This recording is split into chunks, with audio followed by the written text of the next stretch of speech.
Oklahoma state law says all dogs must be treated humanely. In this case, it appears they were not. These guys just wanted to be bullies. I just don't see how anybody with any sense of humanity to them can take a dog out and just, here, boom, shoot it in the head. In August of 2022, 2 Locust Grove officers arrived at a resident's property, claiming they received a complaint of, quote, dogs running at large. But according to the owner's statement, the dogs were sitting in the front yard. Nobody has claimed that they were violent, that they were, biting people or chasing people. Nothing. They're sitting out in the front yard. That's it. It's 2 dogs sitting in their owner's front yard. Don't the police have something better to do? What happened next? Unimaginable. They ended up telling her that she was going to get $175 tickets for these dogs, or she was going to have to give them up. And she couldn't afford the $175 tickets. And instead of just leaving the dogs alone and letting her put them in the backyard and just calling everything good.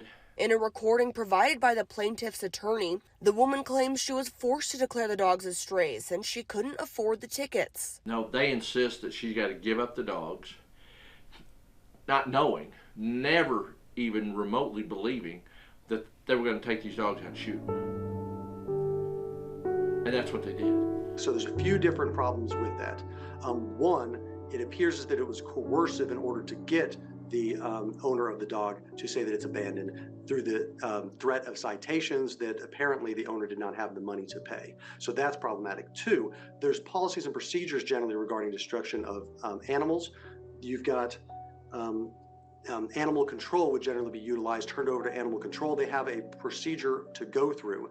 And then if is an owner involved, then notice goes to that person and there's proper procedures so that they can decide if they want to get their dog back, how to do so. Instead of following proper procedure, the officers allegedly took both dogs less than a mile away and shot both in the head, but one survived. Because one of them showed back up 8 days later at the back door. It was alive.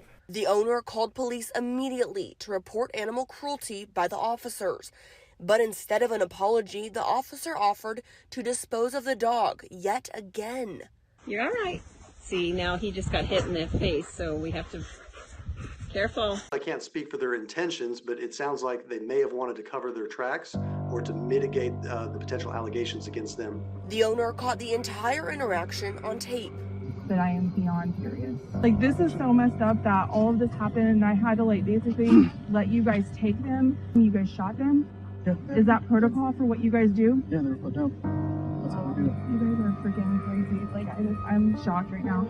Generally, we see this in the cases of dangerous dogs where they can at least allege that the officer was in danger and that shot the dog for the purpose of protecting himself and protecting others. That doesn't appear to be the case here. This appears to be a small town with an informal policy that we're going to euthanize the dogs by shooting them, which is problematic because Oklahoma has an animal cruelty statute. And there is no exception in that statute that allows law enforcement to illegally seize property like the dogs and destroy it. We reached out to the Locust Grove Police Department and the city for comment, but both declined due to the pending litigation.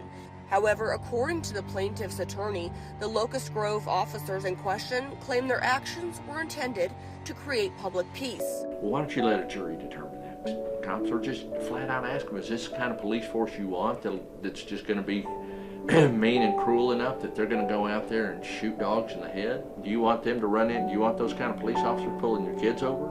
Are you fearful of that at all? So he tries to play, but he still hurts a little. Mackenzie Richmond, News Channel 8.